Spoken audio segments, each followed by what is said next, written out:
Hey, how's it going? I'm Chris Clark. I'm co-host of the podcast 90 Miles from Needles, the desert protection podcast, which I do with my friend Alicia Pike. And right now, you and I are out in the middle of what we're hoping to keep from becoming the Soda Mountain Solar Project, which would be a couple thousand acres of photovoltaic panels replacing important habitat for bighorn sheep, tortoises, lots and lots of other animals, right up against Mojave National Preserve, which is a National Park Service unit. And it's crucial land for the maintenance of the desert bighorn population in most of the East Mojave in California. Desert bighorn is a fully protected species, but even if it wasn't, it's a really magnificent animal and definitely deserves better than having its home replaced with solar panels that are going to last maybe 20 years, 35 years. I will admit, this doesn't look really impressive right now if your eyes aren't tuned to the desert landscape. Looks, dare we say, barren. But there's a thriving population of creosote bush here. It's the foundation of the desert ecosystem. It's the desert breadbasket. The leaves feed insects, which feed birds, which feed lots of other things. The seeds feed everybody, rodents, rabbits, reptiles. It's an important ecosystem. And it's also crucial for the bighorn. Over there, that's bighorn country up in those mountains there. But they do come down onto these slopes and they eat the foliage that's there in hard times. And they won't be able to do that if we bulldoze this place and put in goddamn solar panels. I love solar. We need to get off of fossil fuels for everything. I have solar on my house. We put our money where our mouth is. Mouths are our mouth? Huh. Gotta check my grammar. Anyway, we love solar. We just don't think the entire planet should be covered with it, especially places that are critical for wildlife, like this beautiful valley between the North and South Soda Mountains and Cave Mountains, the Katy Mountains behind you. It's just a beautiful place. This is ancient.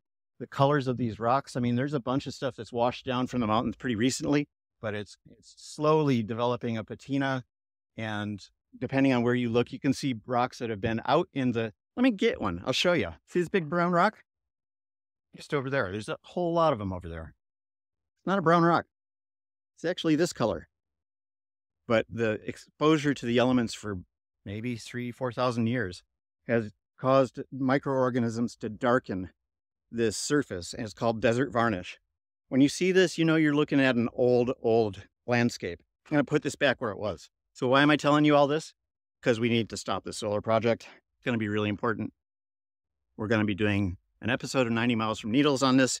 I'm going to be fighting this in my day job. I can tell you that. We need to stop this project. And it's just one of dozens of destructive things that are going on in the desert right now. It's the last really intact ecosystem in the lower 48. Anyway, Alicia Pike and I do a podcast called 90 Miles from Needles, the Desert Protection Podcast. You can get there from 90milesfromneedles.com, 90, the numeral 9, the numeral 0, and then milesfromneedles.com.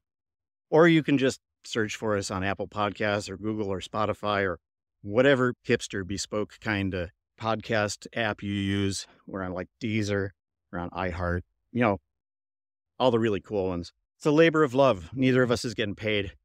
Actually, both of us have sunk a fair amount of money into it. And other people have sunk money into it too. You might want to join them. It makes it possible to do what we do. So check us out, 90milesfromneedles.com or wherever you get your podcasts. If you like the episodes you hear, share them, send to your friends. It really makes a difference. If you know somebody that loves the desert, whether they're like a diehard activist or not, if you know somebody that just likes to go there and sit and drink at their Airbnb and watch the sun set over the desert, we want them to listen to our podcast. So send it to them. If you're one of those people, please check us out. And then maybe we can enlist you to help keep this place the thriving and deceptively barren looking ecosystem that it is right now. Just a thought. Have a great day.